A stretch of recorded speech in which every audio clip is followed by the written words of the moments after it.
অর্থনৈতিক সম্পর্ক বিভাগ সম্পর্কিত সরকারি নীতি সম্পর্কে আলোচনা উত্থাপনকল্পে হিসাবের খাত 113 অর্থনৈতিক সম্পর্ক বিভাগ শিরোনামাধীন 11 নং দাবি হ্রাস করিয়া 1 টাকা করা হোক।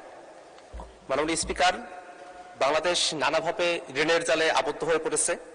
অর্থনৈতিক সম্পর্ক বিভাগ মূলত বিদেশি ঋণ, অনুদান এবং উন্নয়ন যে সহযোগিতাগুলো আছে সেগুলোর বিষয়গুলো তদারকি করে থাকে। বাংলাদেশে বিদেশি ঋণের পরিমাণও এখন কয়েক লক্ষ ডলার সেটা ছাড়িয়ে গেছে। সেক্ষেত্রে বিদেশি ঋণ গ্রহণ করার ক্ষেত্রে অর্থনৈতিক সম্পর্ক বিভাগ কি ধরনের তদারকিগুলো এবং কি ধরনের সিস্টেমগুলো সেখানে ডেভেলপ করেছে সেই ব্যাপারগুলো এখনো পর্যন্ত অস্পষ্ট। বরং আমরা অনেক সময় দেখতে পাই যে বিদেশি দাতা যে সংস্থাগুলো আছে তার উপরে এই অর্থনৈতিক সম্পর্ক বিভাগ তাদের। মাননীয় মন্ত্রী একটু বসেন, ওনার মিনিটটা শেষ হোক।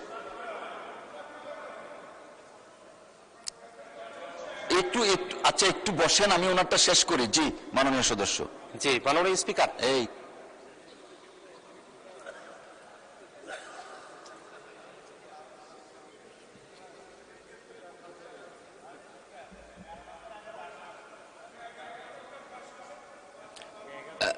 মাননীয় চিফ হুইপ, আসলে মাননীয় সদস্য বক্তব্য রাখছিলেন 11 নম্বর দাবির উপর। 11 নম্বর দাবির উপরে না, 10 নম্বরটা হয়েছে, 11 নম্বরটা চলছে এখন।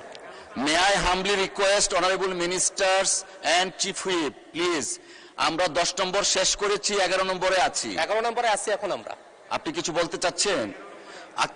জনাব আক্তার হোসেন, আপনাকে আবার 2 মিনিট দেওয়া হবে, দয়া করে একটু বসুন, আমি দেখি মাননীয় চিফ হুইপ কি বলতে চাচ্ছেন। মাননীয় স্পিকার, আপনার যে সামনে সেক্রেটারি আছে তারাও সহযোগিতা করছেন। তা আমি মনে করি এখন 11 নম্বর চলছে, তারপরে এরপরে 12 নম্বর চলবে। আমরা হয়তো আমাদের ভুল হইতে পারে বা ওখানে ভুল হইতে পারে, আপনারা কেয়ারফুল হবে যে মাননীয় সদস্য যে বক্তব্য রাখছেন 11 নম্বর উপরে এখন বক্তব্য রাখবেন, তারপরে আমরা এইভাবে আগাতে থাকবো। Thank you very much. হ্যাঁ, 11 নম্বর এখন ছাঁটাই প্রস্তাব চলছে। মাননীয় অর্থমন্ত্রী, নম্বর উত্থাপন করেছি, ছাঁটাই প্রস্তাবের উপর বক্তব্য হয়েছে, এখন পাশ করার সময় না দুজন বক্তব্য আচ্ছা, আমি বলছি মাননীয় সদস্যবর্গ অন মাই লেফট, মাননীয় সদস্য বৃন্দ অন মাই লেফট, আমি বলছি ওনাকে একটু। মাননীয় অর্থমন্ত্রী, আপনি প্রস্তাবটা পেশ করেছেন মহান সংসদের সামনে। প্রথাগত নিয়মে 2 জন বক্তব্য রাখবেন। এই 2 জনের মধ্যে প্রথম জনাব আক্তার হোসেন সাহেব বক্তব্য রাখছিলেন। May I humbly request mister Akhtar Hossain, please do continue, your time is 2 minutes. Thank you. মাননীয় স্পিকার, আপনাকে ধন্যবাদ। আমি আক্তার হোসেন, সংসদ সদস্য রংপুর 4, আবারও প্রস্তাব উত্থাপন করছি যে অর্থনৈতিক সম্পর্ক বিভাগ সম্পর্কিত সরকারের নীতি সম্পর্কে আলোচনা উত্থাপনকল্পে হিসাবের খাত 113 অর্থনৈতিক সম্পর্ক বিভাগ শিরোনামাধীন 11 নং দাবি হ্রাস করিয়া 1 টাকা করা হোক। মাননীয় স্পিকার, বাংলাদেশ এই মুহূর্তে নানাবিধভাবে সরকারি এবং দেশের ভিতরকার এবং বিদেশি নানা ধরনের ঋণে জর্জরিত হয়ে আছে। অর্থনৈতিক সম্পর্কের বিভাগ মূলত দেশে বিদেশি ঋণগুলো নিয়ে আসা এবং সেই ঋণগুলোর ভিত্তিতে উন্নয়ন প্রকল্প গ্রহণ করা এবং বিভিন্ন বিদেশি অনুদানগুলোর বিষয়ে তদারকির দায়িত্ব পালন করে থাকে।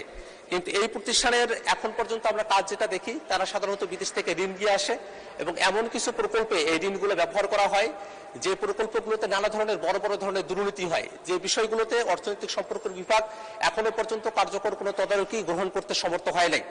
আমরা মাননীয় অর্থমন্ত্রীর কাছে এতটুকু দাবি জানাতে চাই যে অর্থনৈতিক সম্পর্ক বিভাগ সামনের দিনে বিদেশ থেকে যে ঋণগুলো নিয়ে আসবে সেই বিষয়গুলোতে ঋণের শর্তাবলী কি আছে এবং ঋণের পরিমাণটা কি পরিমাণ, কোন দেশ থেকে নিয়ে আসা হচ্ছে, প্রত্যেকটা বিষয় যেন সংসদের সামনে এটা ক্লারিফিকেশন দেওয়া হয় এবং একই সাথে যে ঋণগুলো নিয়ে আসা হয়েছে সেগুলো যে প্রকল্পে ব্যয় করা হবে বলা হচ্ছে সেই প্রকল্পগুলো কতটুকু দেশের জন্য প্রয়োজনীয় এবং সেই প্রকল্পের মধ্য দিয়ে আসলে দেশ লাভবান হবে কিনা এবং সেই প্রকল্পে কোনো ধরনের দুর্নীতি হবে কিনা সেগুলো বন্ধ করার ক্ষেত্রে মাননীয় অর্থমন্ত্রী যেন অর্থনৈতিক সম্পর্ক বিভাগের মধ্য দিয়ে একটা পদক্ষেপ গ্রহণ করেন।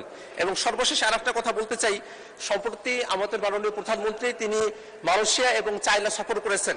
এই সফর করার সময়টাতে তার সাথে অর্থনৈতিক সম্পর্ক বিভাগের যারা কর্মকর্তারা আছেন তারা গিয়েছিলেন কিনা, যদি গিয়ে থাকেন তাহলে চায়না অথবা মালয়েশিয়ার সাথে বাংলাদেশ ঋণের বিষয়ে কোনো ধরনের আলোচনা করেছে কিনা, যদি ঋণ সংক্রান্ত কোনো আলোচনা চায়না এবং মালয়েশিয়ার সঙ্গে হয়ে থাকে তাহলে সেটা কি পরিমাণ এবং কি ধরনের ইন্টারেস্ট সেখানে আছে সে বিষয়গুলো। ধন্যবাদ মাননীয় মন্ত্রী।